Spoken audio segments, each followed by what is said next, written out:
Hey everyone, welcome to Grain Therapy, the woodworking podcast where we discuss our passions, methods, and personal growth as we build our woodworking businesses. It has been a few weeks. Bryan and I both returned from vacations and sicknesses. We get into what the breakdown of a 40-hour work week looks like running our businesses, what we wish it would be, and what reality tells us. This podcast can be found anywhere you like to listen. If you find value in it, please leave us a comment or review. In addition to following the podcast, please find us at Bossman's Boutique and at Whiskey Woodshop to see our projects start to finish. So sit back and watch, listen while you work, or put us on in the background. Either way, we hope you enjoy. How's it going today? Good. How are you doing, Bryan? Doing really well. Got apologize in advance. I've got some sniffles I'm working on here. Just came out of a sickness, so I it's just a man cold, but I've got green tea so I can actually talk and not sound like I've been smoking for 40 years. There you go. I also have just some green tea here. No, this is a Brandy Daisy with some orange in it as well. I don't know. Just threw some stuff in it. Looks tasty. Good Friday Gotta make afternoon. something good.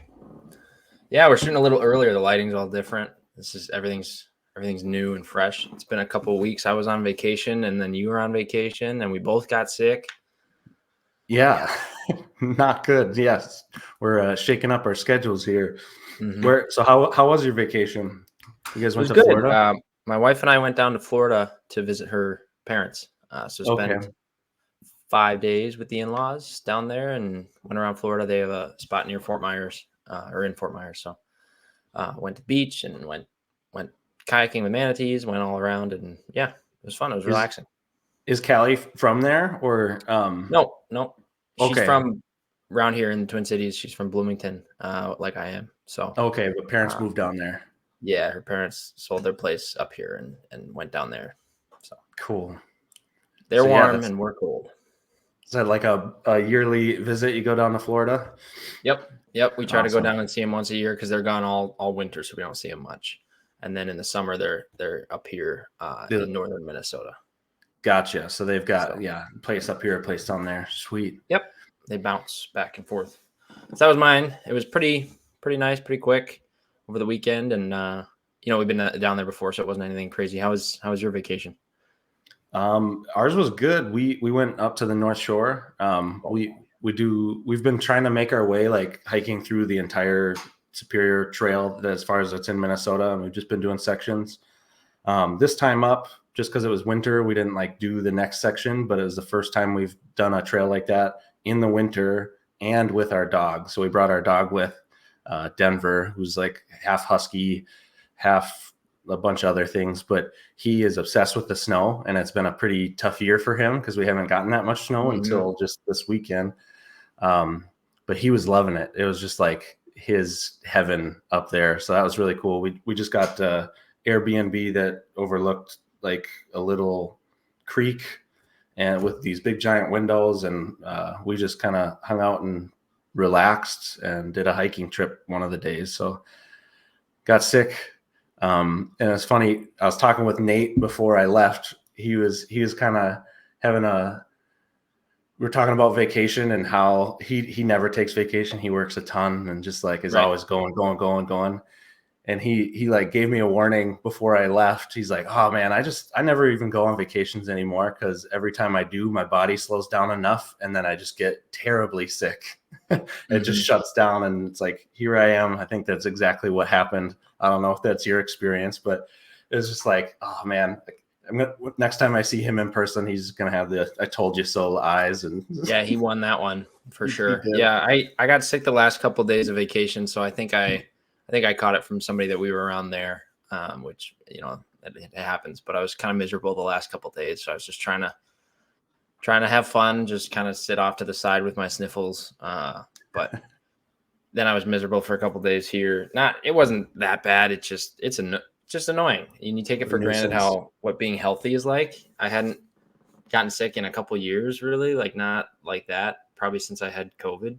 So it was like weird to be sick again. And I was just so happy the day I felt healthy again. I was just feeling like I could go run a marathon or something. Like all of a sudden one day I woke up and I took 2 deep breaths and both nostrils worked. And I was like, hell yeah, it's on. I'm back. It was so nice. Awesome. Yeah, I'm not there yet. I'm hoping this weekend I'll have a little bit more energy. It'll hit all of a sudden. I don't know. For me, it was that switch. I just all of a sudden was better, and it was like, this is the best. And then I was out running around trying to catch up, do everything again. But you got to be careful not to get sick again too. So, Yeah, don't push yourself too hard. was it hard not to work while you were on vacation at all, or were you pretty ready for a break, or how did that go? I didn't really take a break that way. I did set down woodworking and stuff, and like just stop thinking about that, because I have been trying to explore a little bit and zone in on what it is I'm trying to do. But I was writing all weekend, journaling all weekend, and I was doing that as if it was a job. I just can't stop completely doing stuff. And so that was fun, and just learning how to express myself a little bit differently. And I see how that's going to tie into the future of whatever art I'm doing. So it's kind of all in a line. So I was prepared for that. I've kind of already been in that routine for a few weeks, and it felt like a nice transition, except having to just like move locations and move everything up there, 3.5 hour drive. Not too bad. Yeah, it was good. What about you? How was it to just slow down? Yeah, we stayed pretty busy, so it was easy enough to not feel like I needed to be doing something. I brought my laptop thinking if there is a dead time, like if it's super rainy or something, then I'll do maybe some modeling or something. But I just did some sketching on the plane, nothing crazy, just trying to come up with concepts for a quote here that I had to do. So, but yeah, I've just been more relaxed, as we've been talking about. So like, it's not the push that it has been the last couple of years we went to Florida. I brought down drawing stuff and the laptop, and I was modeling in the mornings and stuff, just to get some work done, because I felt like I had all this free time to get work done, but in reality it's free time that they want to relax and spend time with me too. So then it's like, well, I got to meet them there and do that, not just relax in my own way. Which if I was off on my own, at home alone for a week without work or something, I would be working the whole time, I think. Sure. So it's just different styles of what you like to do with your free time. Yeah. Yeah, we're both introverts, so we both need some time where it's just like, all right, we're in the same room together, but we're not really like talking, and we're just resting. And so we did a lot of that. Yeah, so that's when I'd work, and then pick up and do all the events together. And it was one of the best vacations we've had. So other than getting sick. Awesome. Yeah. What the other pets do? Tyrion just stays at home. Yeah, see, he's our cat. He's a big, like 16-pound part Maine Coon. He's good for 3 days usually at the most. And then we had my brother-in-law come over and just check on him one day, make sure he didn't go through all his food, and he did. So he got some extra food for his last day. Yeah, there you go. Doesn't know how to pace himself. Do you bring your dog on vacation ever? No, we have a close friend, Cal's best friend, stayed here with the dog in our house. So that's like perfect. Like then, our dog Indy doesn't have to worry about. She can just do her normal routine, and nice and comfortable for her. It's probably vacation for her from us anyway. So probably some extra snacks, less rules. Yeah, no doubt. I bet. Yeah, but I mean, vacations are weird for me. Like I'm always trying to get stuff done. So when it's like, this is time where we go have fun, then you have to kind of be in a different mindset. Definitely ready to have fun, but also you feel like you got to catch up when you get back, which kind of is nice, because then you kind of get on fire for whatever you're working on at the time. So sure. I've been pounding through tap handles now that I'm back, and tomorrow will be the last day working on them. I'll be putting finish on them. So awesome. That big 100 piece order will be just done. So the vacation actually kind of helped me just kick my butt in gear and just finish those. Yeah, cool. I saw that picture you had where you had them all lined up like bowling pins. No, they look good. Nice work. They do. The lighting definitely helps, and I'm glad I went with gloss on that. But they came together more legit than I thought. Like when it looks like a real product, it's like, oh wait, okay, that's kind of satisfying to see them all I wish I could have had all 100 on a table. That was only 50, but I had to deliver the first 50. So it's, well, never going to get that Right. picture. That's okay. Well, now you'll get a picture with 150 or no, sorry, you're doing 100 total. Another, Yes, 50. yeah, 100 total. Yeah. Somehow I conflated it to 200. Man, Yeah. 275,000. No, just 100 of them, but I'm doing the final breakdown on how it went. Mhm. And I'm pretty happy, but I missed the hours. Like, it took longer than I thought. When I count, because I always count like the time it took me to go get the materials and the time it took me to get the lathe and make the lathe stand, and that's all stuff I'm gonna have, and buying the lathe is part of it. Mhm. And but I wanted that job to pay for it, and obviously it did. But overall, it took me about, if the finishing goes well tomorrow, which I did it for the first 50, it should be fine. It'll take me about 70 hours to do the 100 tap handles. Okay. So in total, that kind of comes to a lot. And then when you take the tooling cost, it brings my rate down. So I made about half of what I was supposed to an hour. But Okay. if you eliminate the lathe, like if you kind of consider the lathe as profit too, then it's almost the hourly rate that I was targeting. So Okay. overall, I'm not upset that I took the job, but it was kind of yeah, you didn't really do these as fast as you could have, like if I would have really fixed Yeah. processes and stuff. But sometimes it feels like it's more work than it's worth. I mean, if you made money on a new tool with Yeah. something you've never done, Yeah. man, you're already killing it. Yeah. New tool and made about It's half rate for the hours. So that's all right. yeah, that's amazing. Yeah. But I do hear you of like, yeah, I know we've talked about it a few times where you're kind of plugging in the numbers and you've got the spreadsheet Mm-hmm. and then you just watch that number go down as you spend Watch more it time just on it. slowly droop down. Yeah. So I did 3 different reflection type rates. I did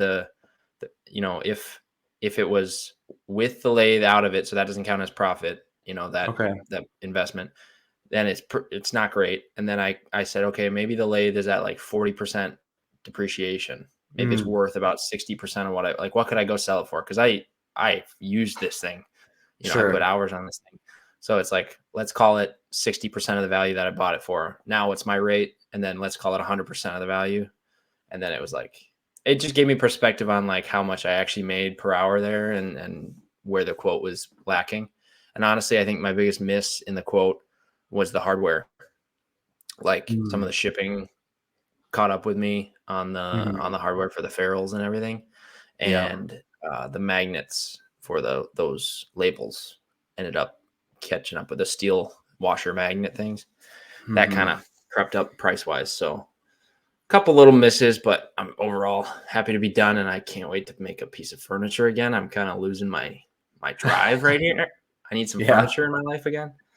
But Yeah, yeah. that's cool. Awesome. Yeah, so so it's talking about spreadsheets. So you do, how meticulously do you keep track of time? Like how do you bucket your time and how do you Mhm. manage all that? Yeah, so right now it's not great categorically. So I've got time in a big shop hours spreadsheet that has each job, and up on Mhm. top it's got the price of the job, the expenses within it, and then the running hours, and that can auto calculate my rate. And I just add hours down the calendar each day when I do them. And then on the side, where there's just a section of Excel columns where it's just what I was doing, Mm. and that's down to like for these tap handles, it was turning. Then it was, and then I have the job number, because I have a bunch of jobs all in this one spreadsheet, and sometimes I'll be jumping around to different jobs. So Mhm. it's, drilling, finishing, sanding, whatever it Okay. is. So that's all like I put that, but that doesn't actually get assigned into a grand scheme. I don't have, like, I spent 29 hours sanding on this project. I have it listed there. I could go back and look, figure it out, Mm. or do like count all those numbers that have sanding involved. But I basically only know the hours total for the job. Uh, Okay. so it doesn't break down into, I spent this many hours this week doing X. It's just got my 10 hours in this week. But you do have, like, if you wanted to go back for this project, I could look back at certain dates and say, I did spend, a lot of, like, 80% of this job turning compared to the other processes. Okay. Yeah, That's cool. Yeah. Yeah. So I don't even go that far. So I have a job number, and then I do a lot of batches. So sometimes I'll call just a batch of job number, and then I'll divide it by however many products that makes at the end, which is nice. Those are the What's ones. your job number? That's a good question. How do you number them? I started at 0, and so I'm at like 165, I think. Oh, wow. So that's not all of them were successful sales, but they were all individual items, and so, like, if I make 10 of something and the job number is 165, that's 165-1 through -10. And so that's kind of how I break it down. But yeah, I keep track that's of. Interesting. I have the year and then the number. So when I quote it, each number is a quote. So every quote gets a number, and then if it doesn't land, I just move on to the next number. So like I just quoted 2401 and 2402, and then if there's a revision on that quote, it's 2401.2. Okay. So like the tap handle job is 2304.5.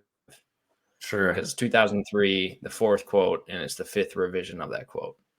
So those are how I do my part number or my quote numbers. So that's interesting for me to hear how you do it. Yeah, I wanted to start off and, like, tie it together with a quote the whole way through. But it just, I think you do a lot neater quotes, and then I do a lot, like, off the cuff, like just talking to the customer, and, like, I take notes, and then I just, like, leave that somewhere. And so I wish I was that tidy, because then I could actually go back and, like, make sure what I quoted everything. But I actually have, like, a different spreadsheet to come up with pricing, because sometimes I'll have to do it really quickly, or sometimes I'll have to, when I take more time, I do it differently. So I don't have a good process yet for that. But yeah, so hours. Yeah. So you made half of what you thought you should. Is that well? It's half of what I quoted. I'm still. It's fair. I got $1,000 lathe out of it, so it's like whatever, right? Like, I'm not paying bills with this money anyway, so it's okay. But yeah, I mean, ideally, I'd have all the hours in a week to work, and I know we prepared some numbers of a a pie chart of the hours that you'd want to do in a week. Though the reason I thought of this, what I wanted to chat about this, I listen to this Minnesota Vikings podcast sometimes. Okay. During lunch or on the way to work. I used to listen to it more when they actually had a fighting chance. And after a win or a loss, they assign. So this Purple Daily by Score North is the podcast. It's good for background stuff while you're at work or something. It's something easy to listen to if you watch the Vikings. But they do a pie chart of praise if they win, or a pie chart of, I don't even know if they lose. They never lose. The Vikings never lose, so that it's not an issue. But they basically assign blame or assign praise to people depending on if they win or lose. So it's like, I'm going to give Kirk Cousins 20% of the pie for the win because of this, this, and this, and then I'm going to give the coach this. That's what they do. So I was thinking it'd be fun if you had to make a pie for your hours in a week. Now that can be 40 hours, 50 hours, 60 hours, whatever it is. What's your pie for the hours that you'd like to spend on different things, and you can assign those categories whatever you want. Sure. So you're right now you're asking what would the ideal look like? Just like if I could if I could just run a business and it was this way and I was making money, how would I do it? So because that's a slightly different question, right? So there's an ideal where it's like I would be only in the shop working on just things that I love 100% of the time, right? But that's never going to be the case, right? So what's a realistic? I think what we both have written down is something that's like what we could realistically think could bring us where we want our business to go, right? Yeah. So I think, ideally I'd want probably about 20% just like play, like just creating new things or like not really sure what I'm doing and just like, let's just slap something together. And I don't have that. And well, I kind of do. We'll talk about that. 20% play, probably like 30% building. Mm-hmm. I'd probably want to give myself like 15% planning. Quoting, I'd want 65% total. 65. Are you keeping Yeah, track? 65. I got you. Quoting, I'd be like 5 or less. Exactly. Social media, I could see between 5 and 10, let's say 10. And then this podcast, at least 5. Mm-hmm. You got 5 And left. then 5 left only. Mm-hmm. I think you just shove that to shop time, all the cleaning and all the organizing that you have to do. Yeah. That'd be the ideal.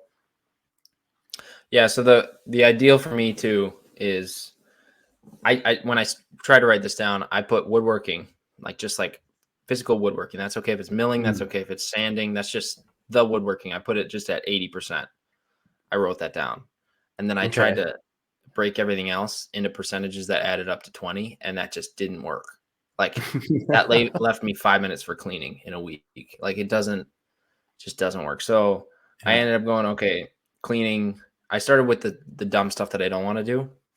And then I went back to woodworking and I realized what I could maybe actually do. And this is going to be helpful for me because I think I need to spend more time actually pondering this to know what I can really get done. Because if I say I have 10 hours in the shop each week, I got 12 hours a week. That's what I have dedicated to woodworking right now. 2 hours of the podcast, right? Just automatically. But let's say I had a 40-hour week. I put 2 hours to cleaning. There's got to be like 2 days where I clean for an hour or 30 minutes for 4 days, something like that. Like the amount of dust I need a dust collector first, and then maybe that would cut down on some cleaning time. But right now I don't have one, so we're moving past that. So that's 5% of my week. But so that's cleaning is 5%, and then I went down to the admin level, so email and social media. I love scrolling, but I don't actually like doing the social media part. I got pretty burnt out, and when I was just worried about only followers, and then I've been in the biggest plateau. I think I have a record for the biggest plateau on Instagram right now, but that's okay because it barely matters at this point. So I put 5% for admin. Like I don't really want to be doing much social media. I don't want to be an influencer anymore. I like the podcast way better for the social media part of this because this is the value I'm getting from it, not even the actual social media part. So this is kind of where I want to steer the ship for social media. And so when we're talking podcast, I went to 2 hours shooting. So that's 5% of the week. And then 2 hours editing. And so some weeks it'll be because we trade off week to week for people that don't know. So some weeks it might be 4 hours, and then other weeks it might be almost 0, right, for editing. It's kind of the thought there because I've been noticing how you're cutting these clips, and they're getting much better, more sophisticated. Yeah. And I'll be doing that on episode 13. I'll start cutting nicer clips. I already have the episode 11 clips cut, so. Nice. They're staying how they are. No pressure there. That was me playing and just kind of trying out new things and storytelling a different way. Yeah. Yeah. One thing, I mean, we're just having a conversation here, so might as well let everybody know. I think it'd be good if we could figure out how to zoom in on the person talking sometimes. I know that adds just so much, like just another level, but a lot of the successful clips I see, they start with both and then they go into the main person talking, and then they go back and forth, and then they end with like a double shot. Sure. So we could eventually look at.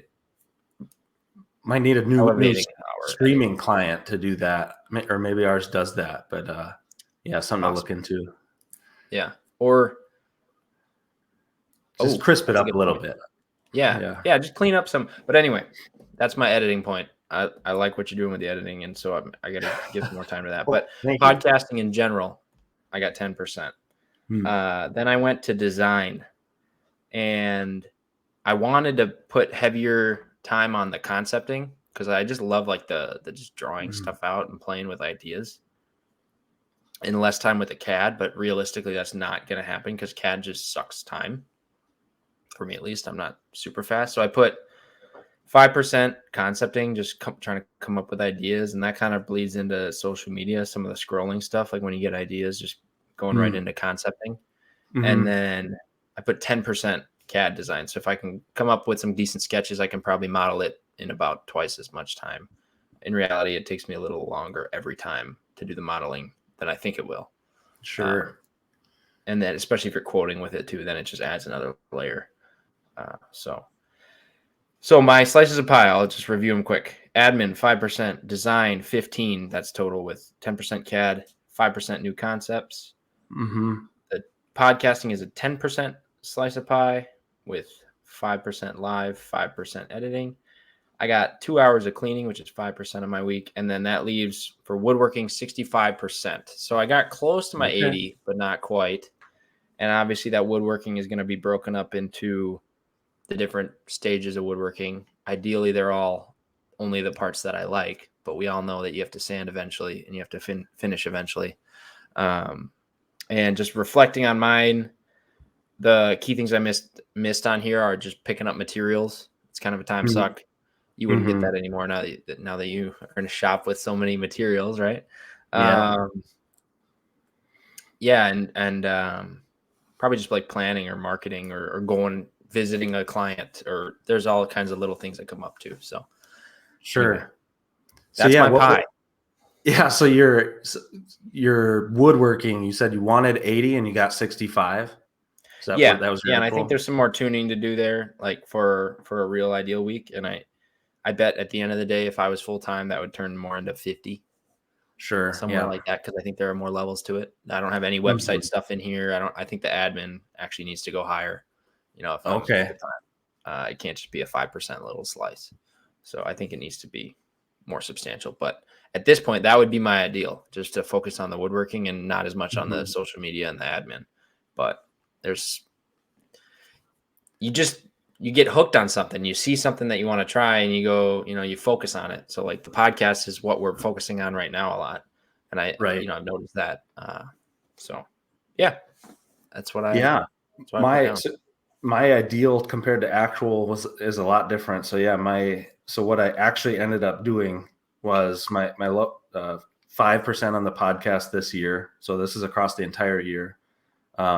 Just over 5% on social media, which was way lower than I thought. I thought that I know what I counted for that was only hours that I actually was like actively either like in the interface, like trying to create a post. It's not, I didn't really count. It's not scrolling, obviously. Yeah. It's not scrolling, and it's not all the time I'm thinking about how could I possibly do this? Like while I'm working or like, I didn't count any of that stuff, which that is a drag and adds up over time.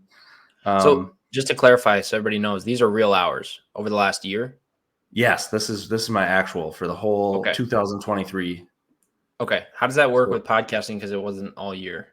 So yeah, it still took up 5% of my total time, which in the year does show that I didn't do a whole lot of hours. So I averaged about just under 30 hours a week towards my woodworking business. And then a lot of that time, as we've been talking about on the podcast, was spent like reflecting and like figuring out myself. And so that was super worth it. And I actually will count that in here too. So 5% social media. Shop management I had at 5.5%, which ended up being like, I count going to the store to get lumber as shop management. I don't charge going to the store on the job. I charge once it's in my shop, how much am I moving the lumber around towards the job. Also shop management is cleaning and then like organizing and getting, so that way less time than I thought it was going to be. My next smallest was I just labeled new ideas. And so that was like a lot of my reflection time. That was a lot of just like planning, how can the business look different? How can I come up with different revenue streams? How can I more get this in line with my values and stuff? And so this year I spent 20% of my time on that. And so that was 20. And so that was in the future, I'd like more of the actual like in-shop play to be part of that new ideas and stuff. But this year it was mostly theoretical, like what's the direction of the business. Business management, so that was 23%. And so that is like applying to shows, organizing, transferring stuff to get to shows, setting up, like while I'm at a craft or art fair, like actually spending time selling stuff. Also, I count like website work and all the plethora of other things, like ordering materials, making sure I've got inventory for my cheese slicers. Do I have hardware? Do I have, like all kinds of stuff? And then I only spent 42% of my time on building things this year. Okay. That was, I said my ideal would be 30% actually building. So 40 was lower than I thought, but yeah, this year was a tough year mentally. So we got over that hill this year, and I think I'll get really close to the ideal this next upcoming year. So, yeah, that's sweet because they're real numbers. That was really interesting to hear how it went, because yours have more weight behind them. There's a reflection behind it. I don't know. I don't have the numbers to tell you how much time I spent cleaning. That was all my shop's a disaster. But I don't have the actual hours to represent all my different marketing attempts or anything. It was any of this worth it? All I had is the actual build hours for specific jobs, and some of them I didn't do a good job, and I just started cleaning my act up on crafting that. So hopefully in 2024 I'll have a real perspective on. That's a great point. I need to track the hours that I'm not woodworking, obviously. Like, how do I track cleaning? I haven't, it's in my notes, like it's in the note tab, but it's not assigned to a cell that will actually sum all that up. Sure. So I'm going to have to restructure my document. Here, let me, so I'm going to go over to my spreadsheet. So in addition to like my job numbers, so I've got separate job numbers that are set up. One is called social media. One is called business management. One is called shop management. I've got a community one. I've got YouTube. I've got the new ideas, CNC, and podcast. I just didn't bother bringing up all those ones because there's little chunks in some of those. Sure. But yeah, so when at the end of the day, like when I leave the shop, I always I make sure, I was there for 10 hours. Okay, break it down on the different job numbers. And one of those job numbers will be shop management, which is the bucket for cleaning. So I have been keeping track of all of that. And if I spend time sitting away, like just thinking like, okay, here's concentrated time on just thinking about what the business could be. That gets a category. And so it's not super useful until you see like time pass, right? So you need to kind of compare like, okay, these 3 months compared to these 3 months, and know a few of the things that you did during that time. Like you talked about a marketing attempt or whatever. So that's in my business management thing, but I haven't taken the time to say, okay, for this marketing plan, that's not a job number. It'll just go into the year, and then I can compare it to the previous year and know, okay, I did 3 attempts compared to 6 attempts. What was the cost? What was the difference in revenue? And just try to find patterns. That's not necessarily guiding the business. It's just good for you to know, to reflect on. Yeah. No, that's a great point, because I've been, what my focus with revamping my shop hours was just to be able to quote better, right? But then it's like, I don't want to just quote better. I want to do the business better. So tracking those miscellaneous hours, they're still in there. Like I write down, they're in the notes, but I don't have them easily calculable if that's even a word. I think it's a word. Calculable? Sure. Calculatable, whatever it is. That's a good, I'm going to make that adjustment, and then I'll have a better mindset on prioritizing, what is actually important here. Am I hitting those numbers? Or because ideally we're just woodworking. These things sell themselves. We don't even know. Obviously you want to meet the customer and you want to see the good response to it, but it'd be great if it'd be great if we didn't have to go find them too, like Right. for me, Yep. that's my perspective. Like I don't enjoy that part of it. So that's why I try all these different avenues to try to see what might work and what might not. But that's an interesting division of time. Yeah, it's just what works for me, right? Mhm. Yeah, I did it in an attempt just to kind of understand, how was I using my time? Um, I don't know I know there's a formal name of like a chart where you can really break down like every 15 minutes of your day and try to put it in a category. That was like an exercise we did in engineering 101 class Yeah. or whatever. Yeah. But, I can't go to that extent. This was just like the biggest, or this was the smallest granularity that I could get to and not think that I'm Mhm. going to drive myself crazy trying to learn from. No, that makes sense. It seems like you have a good system going.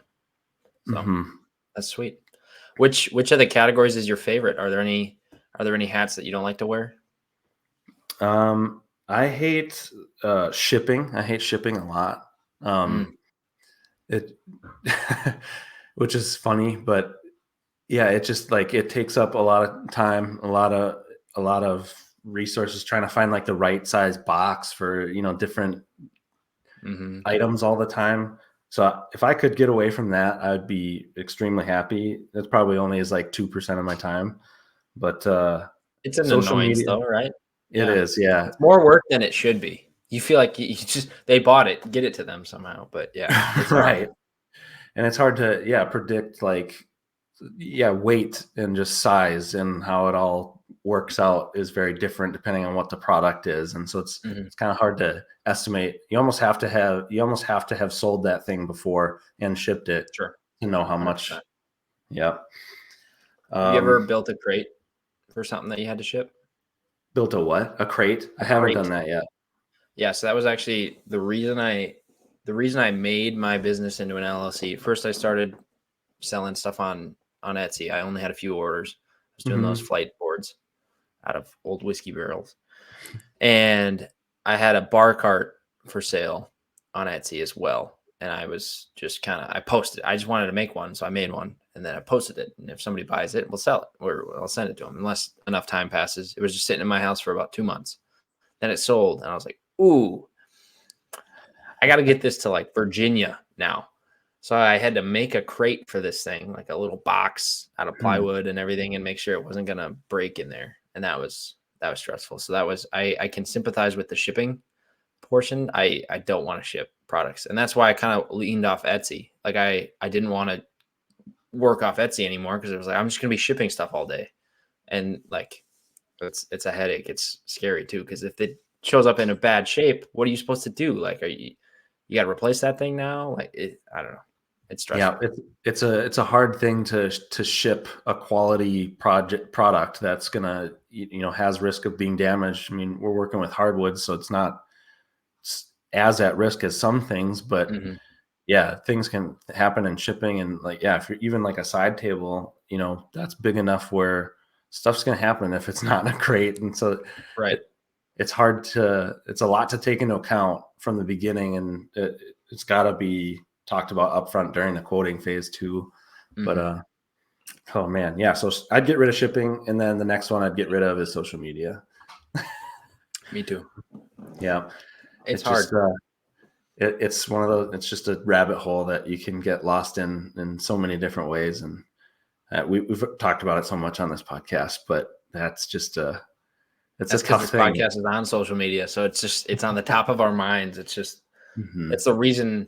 It's not the only reason we're doing it, but it's the reason we're shooting the podcast. It's the reason we're recording it, is to post it, right? So it's just so many thoughts go into that. Then you feel vulnerable, but then also you don't care. You're just throwing it out there sometimes, or at least that's sometimes a post matters to me, and then other posts I'm just like, I gotta get something out there, and it's marketing, but it's some of it means nothing, and that's the problem. That's the downfall. If it always led to a sale eventually, or if it always, if every post somebody was interested in and talked, was DMing about it and had like engaged with it, then it would be way more fulfilling. But like some things just don't hit, and that's how it goes. Yeah. And it's just one of the like with where we're at as a culture and society, like it's just, we have to do that to expose our product and what we're selling to get out there, and it's cheap, and it's just a thing that you have to get so proficient at until you can kind of put that one on the back burner. Like you do have to learn, how does it work? How do I have to use my voice? How are people receiving my voice? So you kind of gotta, there's a lot you have to learn and figure out, and it takes a lot of time at the beginning, but eventually you can start peeling it back, I hope. But right now it's still 5% of my year. If you could live in a world, be in the same spot where you are right now, like 25 years ago, and not have any social media, and you're just word of mouth in it, would you do that? Would you trade if you could? Like just not have social media at all and just like do my thing? Like you snap your finger and then now you're in, maybe not 2000, but like if today it was just different, like if it was like it was back then, or you were young in this situation, you know what I'm trying to say, I think. Yeah, I guess if I try to like rewind the clock and go and like say, if I was who I am now 20 years ago, I don't think I'd know how to market myself, honestly. Right. Like word of mouth It's the would cheapest work. way, and it feels so approachable because everybody's already doing it. Yeah, we're all used to Like it. everybody's So on yeah, social media already. yep. And like I think in terms of the freedom that we have in choosing how we would want to do it only comes from how we choose to participate with what's out there today, right? So like if all these businesses are running their business through Instagram, well then we're voting to use Instagram as that, so like our only way to do it differently is to find new ones that work for different reasons and for better reasons. And maybe that'll get us less burnt out, but I don't see that changing super fast. But then again, it's all changing faster than it ever has. So that's true. Yeah, in 10 years, am I going to be saying, do you wish you were still on Instagram because remember the good old days or something, right? Back on MySpace, selling cutting boards. I do just wonder what it would be like if we could just sell word of mouth or something. Like that would be like if people just knew a guy and then I was the guy and they just came to me for custom furniture. That'd be pretty sweet. I think you're working your way towards that already, right? So Trying. I mean, yeah, it's just a big world out there. I'm trying to take up a little more space. Yeah, there's just now that you have access to so many people through social media, you're not looking locally as much. You don't have to. You can go find things online, and then now you can get stuff from anywhere. Where 20 years ago, maybe more people locally would rely on the local supply of custom furniture makers, right? So, yeah, it would be nice if it was all word of mouth, and then you wouldn't have to worry about these extra intermediate steps. But then you got to go meet people, and you got to go. There are other challenges to that too. So, I definitely agree with you. Social media. I mean, I said it from the beginning. That's admin. I put at 5%, but we both know that needs to be higher. I can't just do that 2 hours a week, right? But yeah, emails and social media are at the bottom of my list for enjoyability. Sure. What's at the top? I mean, I would honestly say design. Like I was gonna say woodworking, right? But I just like putting new stuff together and kind of when you get in the flow state of, oh, could I build this? Could I build this? And you're just sketching stuff out. And some of the ideas are stupid and wacky and they don't even make sense, but it's just kind of I like that part. And then I like that part mostly when it's followed up by building it, because it's not satisfying if that idea never comes to reality, right? So if you only ever sketch and you never build, it kind of sucks. So the follow through is important to me. Yeah. I think my favorite is just the visioning and just kind of figuring out how to fit. Yeah. Again, just fit me into my business, fits into the world. And like, how does that work in a way where it is mutually good for everybody involved in any transaction? That excites me because it uses a lot of my creativity and I think design slips into that, also build slips into that, but then also just the process of me trying to figure out exactly what my career is part of that. And so Sure. that gives me the biggest kick. And then actually building the stuff is next, just to be able to see the thing come to life, right? And now it's here, now it exists. That's nothing like it. There's literally nothing. I mean, that's why we're hooked, right? But there's nothing like it at all, and I'm itching for that so bad right now. I gotta go make a piece of furniture. It's just getting a little painful, but that's all right too. How do you think this next year will stack up for hours? I mean, I know you said that you think you'll be a little closer to your ideal. Do you think your average hours a week might go up, down? How do you think that'll work? I think well, the direction I'm heading, still figuring stuff out. I'm going more down the art path still, and doing less and less custom. That's less. I know that I'm less able to do that than I originally thought, and so going down the art path, I think I'm going to definitely this next year spend a little bit less time in the shop and a little bit more time trying to tell a story, whether that's just about my life from when, I was depressed and kind of just not actively participating in life, to like how now I'm here and now I'm trying to do something different. I think that's just a really important place for me to focus personally, but then also I hope that by people being exposed to the level of like intentionality that I bring to that is going to benefit people. So I think my time in the shop will be lower for a while. And then once I kind of learn those other new skills, like the storytelling, and so that's like a whole new learning curve, like social media is, like, get that under my belt. I hope to have a lot more time in the shop. So yeah, ideally it's I'm trying to build a scalable business where that I can kind of jump in and then just let the art happen. But you're trying to do a lot of setup and planning and then kind of let it run free in a way. Yeah. It really feels like I've just been kind of exploring the earth, right? And I'm trying to pick my place to plant my first tree and then really start growing that. And I'm getting close. And so that feels good. So I think, yeah, less shop time for a little bit, but then the years to follow, I'll be in there more and more. How about you? Yeah, I think it's just going to be focused on my own skills more. So it's about the woodworking, and it's about the actual scopes of the project.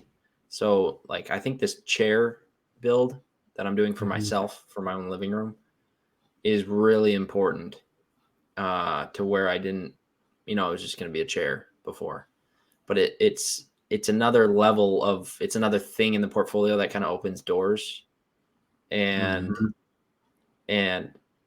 kind of like we've been talking about, I'm not going to be taking some of these odd jobs to just fuel a business that's kind of just spinning. Like, it's kind of just spinning in place right now. I got some nice tools out of last year's work, but what else did I get? I got my name out there, but I'm planning on changing my name. Like, I got, like, it's what really came of use last year. And it was just a lot of investment in tools and then experience with quoting and jobs is what happened. So I'm going to lean into the personal projects some, and Matt is going to spend money at Whiskey Woodshop to get some custom furniture made for myself, right? In order to kind of keep the business moving, but not a lot. Like, I'm not going to pay myself labor. So it's going to be kind of a poor financial year, I think. But I think skills wise and actual portfolio wise, I think it's going to be important. And then if something does come along that is the pieces that would matter for someone else, like dining tables, chairs, cabinets, standalone furniture that I want to make, then I'll shift and drop my own projects and take those because they'll be paying projects for somebody else. So, yeah, I think it's going to be more about just developing skill and style as well. Yeah. So I'm kind of excited about that part, but I mean, if it doesn't work out and I end up doing a couple jobs just to keep things moving, I don't know that I'll be upset, but I'm not going to be as hopeful for the future of the business, right? Like I need to figure out some other basic furniture first. So Yeah. in order to be a furniture maker. Yeah, so it's still like discovering that like sustainability, like what makes the snowball feel like it's rolling downhill instead of continuing to have to push it, right? Like, what were you? I had a question and I think I lost it here. Yeah, sorry, I saw the question and I kept ranting right through it. I kept going. No, I saw that's you okay. thinking about it. Yeah. No, but go ahead. overall, it's just about getting better, right? Yeah. Getting better. And Oh, I think I figured out the quoting pretty well. Yeah. Yeah. Your specific skills. So like if you had to name like what are the 3 skills that you hope to learn, like would it be like do you want to focus on joinery or is it kind of like just like different techniques or like what when you say skills that can mean so many different things. So I'm curious what Matt is excited to learn like new skills wise. Yeah. Yeah, I think it's mostly about pulling the whole piece together, not specific skills, because I don't know exactly what I'll need for each thing yet. So I don't want to say I want to work on box joints or hand cut dovetails, or I've never made a mitered box. Do you know that? No, I didn't know that. Never made a mitered box. Is there a reason? Because I've never had the tools that were precise enough to make me feel like I could make a good mitered box. Okay. Like a nice, so then I was like, I'm not going to do that. I'm going to use rabbets. I'm going to cover up the seams with this, or I've worked around them. So in the last quote I made, now that I have a track saw, I'm like, okay, I can cut a 45 that I somewhat trust now a little better than with the tools I had before. Right. So just doing little, like the steam bending last year. Yep. That kind of thing, design in something that I know I haven't done that I can probably figure out with what I have around me. So those will be the skills. So I should probably make a miter box at some point. There's some basic stuff I just need to do just to put that in my tool belt. But just practicing stuff. But overall, I think the skills I'm talking about is just coming up with a design that actually appeals to people and making it. Sure. I want to post a chair and have somebody actually reach out and want one. Everything I posted, nobody's been like, make me one, please. Right. So it's about actually making a design that hits more. So that's like design skill, but then also being able to follow through with the building. So I think part of my problem is all my like design choices. I try to make something that is so new in a lot of ways. And you can't see my sketchbook because I would never show that to you. Because it's like a little journal, right? Like your little wacky journal. But all my little drawings are embarrassing because I don't want anybody to see them because they're so far out there on some of this furniture. Because I'm just trying to come up with new stuff. But it's like at a certain point, I just got to make something. I gotta stop trying to go so crazy. So, and I'm not saying what I've made in the past is way out in left field, like but overall, I need to make stuff a little more approachable. And so I'm just gonna make a chair. Yeah, that's awesome. Make it fairly simple. But I reckon boxes are great. Like for these little skills that you're talking about, like you can make a box so complicated and make a box so simple and just try so many different techniques and like not waste a lot of wood. So like I suggest, maybe that's a challenge we should do this year. We'll talk about it offline, but if we could make like, hey, let's do a box in the next 2 weeks and then let's do another one 2 weeks after that and show the different skills that we learned or tried, just to keep us both doing that. I think that's good because miter is good. I really like continuous grain box. Like that effect is super cool. and there's different steps that you need to do that. There's so many different little things that spark creativity I for other remembered stuff. I did one. I just remembered I did do a small, but it was small. I mean, so it's those like little small projects. I've done a continuous wrapped grain mitered box, like really Okay. small. That was a couple years ago. I forgot about that. But what I was quoting was like this big wrapped cabinet with the continuous grain around it, and that was I didn't do it. I've never quoted that because of tools. You know, like I don't want to have a crappy miter. That's a bad look. Right. So never tried to do that one, but overall, the hats that I want to wear next year are design and build, you know, and the admin stuff. I was pushing the marketing so hard. It's like, let's just get some furniture built and take nice pictures and call it a day. So yeah. If you had to hire another hat, you know, we're talking about all these hats that we're wearing.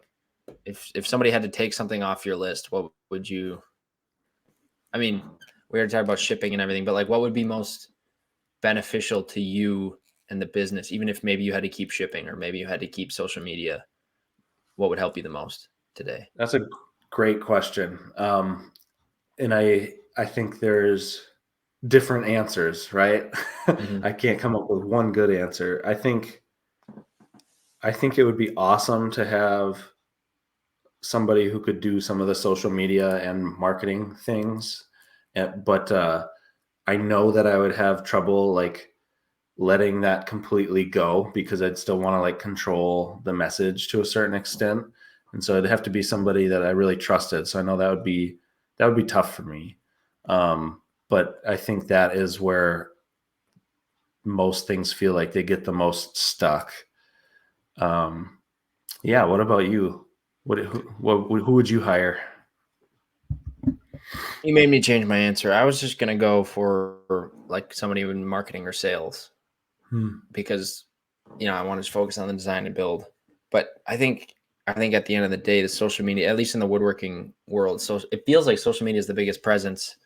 And if I spend so much time thinking about it, or it'd be nice to have somebody just taking content while I'm building. You only have so many hands, and that might help Right. if you're still planning on doing the YouTube venture. I know that last year you were talking about that. Is that still something that you're kind of going to pursue? It's still on the radar. I don't know where it is Okay. on the priority list yet. Yeah, it's just It's like you not as said, high too as it many might have hats. been, right? You pivoted a Yeah. little bit. Okay. Yep. Yeah. Is there any reason? Is it just because the scope of work that it is to get those made? I think with I mean we talked about it a few episodes ago where I am considering the way that Boss Man's Boutique was built originally, that was a failure. So now I'm trying to like reimagine how that is. And so I think just with the new things that I'm finding I'm really interested in outside of woodworking, it's almost like yeah, I need to figure out what that is yet. So it's just not even I'm not even sure what I would hire, how somebody could help me right now because there's just so many things that I'm digging through and there's so many different things that I picture that it could be that I just haven't dialed it in. I don't know if that answered your question. I feel like I'm rambling. No, that made sense. YouTube Yeah. is a daunting thing. So we'd all want to make super high quality YouTube videos tomorrow, but a lot of woodworkers that are YouTubers kind of complain about that sometimes, where it's like you got to focus on only the video and not the furniture. It's like Yeah. I would trade anything to be in your spot where all like my focus is making videos and building furniture. Like that'd be awesome. But it's a different perspective. They fell in love with the craft and then now they got to just focus on the producing of everything. So Yeah. Yeah. And I've already found that that's not like a skill that comes as naturally to me as woodworking does. Right. So like sure. I had to try it out a little bit to some extent to find out that, okay, this is a huge, way bigger obstacle than I imagined it would be. Not to say that it's impossible, but I need to hunker down on some things that I know that where my value is and maximize those first. And so I think there's other things other than woodworking that I have even more value that I'm working on learning so that I'm not just learning a million things at once and can actually like be working instead of learning. And so that's kind of the place that I find myself right now. Yeah, that makes sense. I mean, the idea you shared last week, and for anybody curious, please go listen to episode 18. That had a video aspect to it, I believe, to kind of bring it all together with the storylines that you were planning on developing there. So, I mean, that's still there, but it's not directly on you showing just the woodworking and telling a story of a piece of furniture. You have more components to tell a bigger story too. So that it almost not easier, but the story arc is easier. So it's a more engaging video easier versus a lot of the woodworking videos, I think online, they have to be so high quality video and like the B-roll and the shots and the lighting and everything. Yeah. Because there's less story going on. Right. I think that's part of it where, if you have a huge, big, engaging story, there's other quality that's not necessary to have the same type of engagement, I would guess. Yeah. Yeah. There's different types of, even YouTube themselves break up their videos into different categories, like entertainment, teaching, or like education. And I don't know. There's three that they even like categorize. And they're always the most effective the more different types you can have in one video, but then that's a different skill set to bring it all together too. Yeah. It's a daunting year. Taunting, not daunting. It's exciting. Just too much going on, but not enough time. But at the end of the day, if I split the time up right, I can just chug along at it. And I hope you get your hours settled how you like, and you can put on the hats that you like each day. And some days you're gonna have to put on the shipping hat, go to FedEx and put everything in a box, but got to do it to keep the business alive, right? So yeah. And what's cool too, just again with this podcast, I'm going to keep saying it over and over. It's just keeping us so much more intentional, at least for me. Like I am so much more intentional with every step that I take for this business and for my life too. Just like having this avenue of communication and staying consistent with it. So that's just super cool. Yeah. And this is kind of pushing an actual business plan for me. Like, yeah, anybody can make an LLC without a real business plan. Mm-hmm. But it's like when I need to justify to you what I'm up to, it's like, okay, I need to actually figure out what's the real plan here. Where am I trying to go? If I'm going to actually do this, what am I trying to do? So I kind of hinted at it earlier. I've been a little hesitant recently, like just the last week or two. And I think it's because I haven't made a piece of furniture in a while. The fire isn't as strong as it has been. I've just been making these tap handles. So I really need to get back out there. I know I still love it, but the scope that I was dreaming about a couple weeks ago is just not there anymore. It's why would I ever be able to go that big or try to go that big? But I'm just going to stay calm, keep doing what I'm doing and go build some furniture. So yeah. What do you think the next thing's going to be? It's the dining table, the giveaway dining table. Yeah. Good. So next week we'll be starting on that. Cool. I'm so excited to see that one get going. Yeah, it should be. It is a fairly simple design. I'm saying that now before I complain about it. I just knocked on wood out of habit. It's a simple design, so it won't be that bad. But I'm just excited to actually make something big again. So, yeah. Have you thought about the structure of the? I mean, it's going to be a giveaway, right? Is that a secret? Yeah. No, it's not a secret. It's public knowledge. Yeah, it's I think it'll just be Instagram focused. It's just going to be follows and comments and tagging. So if people follow, comment, and like and tag and go follow the podcast too, maybe that'll be what it is. That would be pretty helpful. Yeah. So as long as they follow both of our accounts and the Storm Trees and me, who supplied the material, and then I'm building it. So then we'll figure out how to deliver it together to a house in Minnesota. So sorry for anybody outside of Minnesota, but that'll probably be another month or two before that gets done. Okay. Time, because time. Yep. If I can build it, then I'll be happy about it. So Yeah, you got a lot less hours in the shop than I have access to currently. Yeah, I'll be hopefully getting my first piece of furniture for my house, for my living room, middle of March. It's kind of There you go. has been my goal. So I'm a little bit Built closer on by, some of those. finished by. Yeah, yeah. Yes. So I'm a little bit closer with some of the designs. Not fully yet, not fully detailed, and then this other stuff I still got to fit in, and so Sweet. getting excited to do some art, like I said. Have you cut any wood in the new shop yet? Nate has. I have just tested out some of the new machines, like the 30-inch planer. My God, that thing's a monster and a beauty. I need It to just stop by. makes no sound. It's crazy. The dust collector is up and running. That's working great. And then we both played around with the straight line ripper a little bit just to see. I was very unfamiliar with the concept of what that is, but that thing is just cutting glue ready lines out of long pieces of lumber. So it just does it. It grabs the wood and pulls it for you. So it's hands off. Does everything. Just does everything. So that thing's cool. So yeah, we're still ran into a few more hiccups, but we're getting ready to start building the chop saw station, and then it should be fully functional. Nice. That's exciting stuff. I'm excited to see what comes out of that shop. Me too, man. Gotta get going. Spring's coming. Those craft fairs are going to ramp up soon. Yeah, I got to start applying to those. Yeah. Start recording those hours. Mm-hmm. Exactly right. Well, you got anything else? I'm kind of out of stuff. Well, I'm just fired up.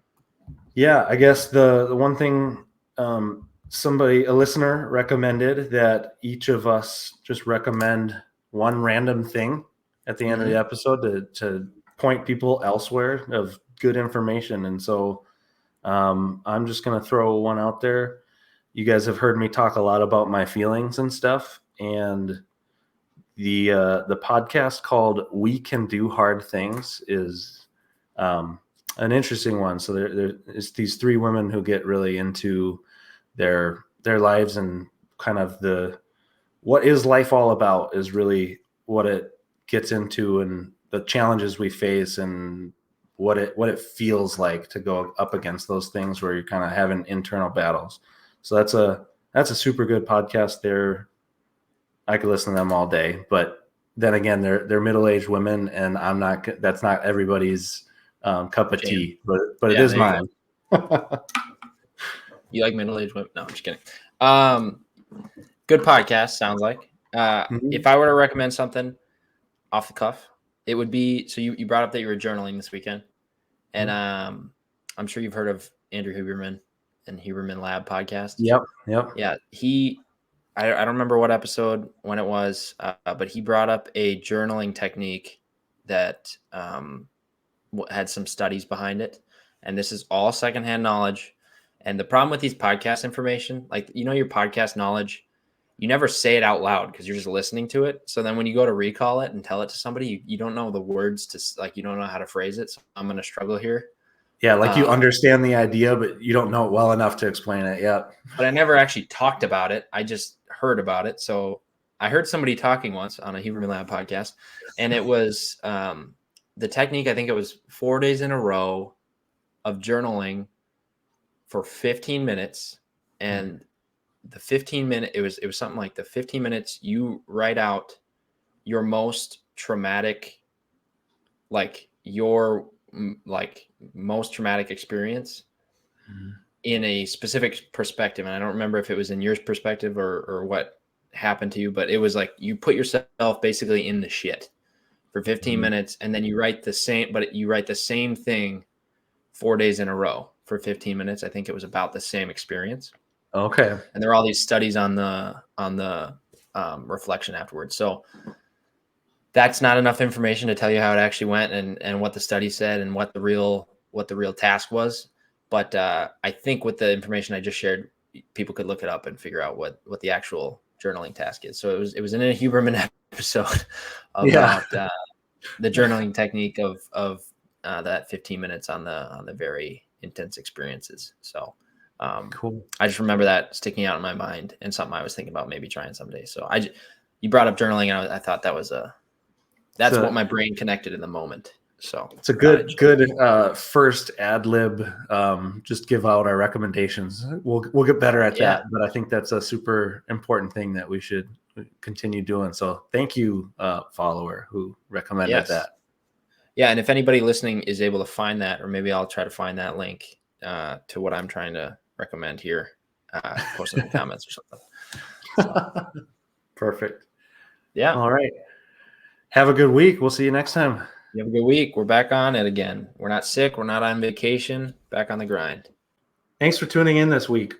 We'd be having these conversations with or without you because we get a lot of value out of this and we learn and grow together, but we're glad that you're here as well. Yes, please let us know what you think of the podcast by leaving a review or a rating, but also comment or share with your friends in the woodworking or small business community. I'm Matt from Whiskey Woodshop. And I'm Bryan of Boss Man's Boutique. Thanks for listening.